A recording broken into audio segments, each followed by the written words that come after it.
এটা চিংড়ি মাছের পাতুরি বানাবো, এই যে এটা লাউ শাক দিয়ে।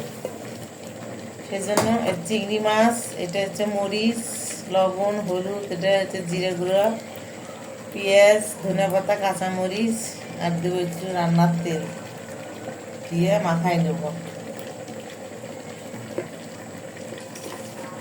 হাত দিয়ে মাখাবো না, হাত দিয়ে মাখালে পরে একদম হাতের মধ্যে শুং ঢুকে যাবে। মাখাই নেই।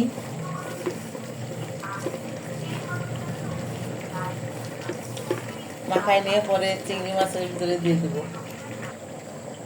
তো এইভাবে এখন আমি এটা পাতাটা খুলে নিছি, এটার উপরে এখন পাতুরি দিয়ে দিব। চিংড়ি মাছের এই যে মাখাটা দিয়ে দেবো, একটু বেশি করেই দেবো, মজা হবে। তাহলে বড় পাতা আছে দিয়ে এখানে একটা ভাজ, এদিক দিয়ে একটা ভাজ দিব।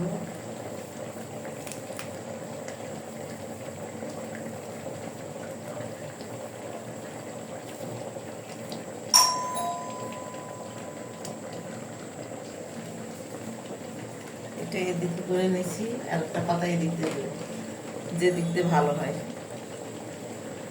যে দিক দিয়ে ভাজতে দেখতে সুন্দর লাগবে সেদিক দিয়ে করবো। এখন এই যে দিলাম,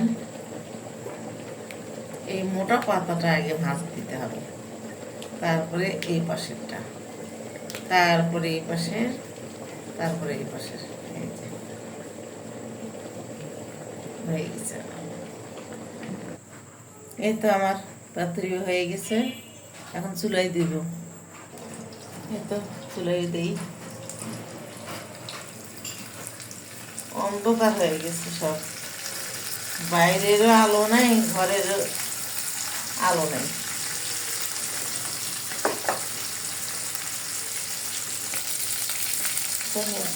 উল্টাই দিই, উল্টাই দিলে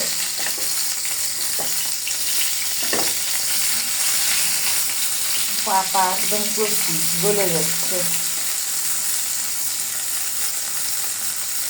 কিচ্ছু দেখা যায় না। আমার চিংড়ি মাছের পাতুরি হয়ে গেছে সুন্দর মতো, এই যে সিদ্ধ হয়ে গেছে, ভাজা হয়ে গেছে। এখন আমি নামাই ফেলবো, শেষ পাতুরি। এখন পাতুরিতে ভাত খাবো। এই যে আমার চিংড়ি মাছের পাতুরি,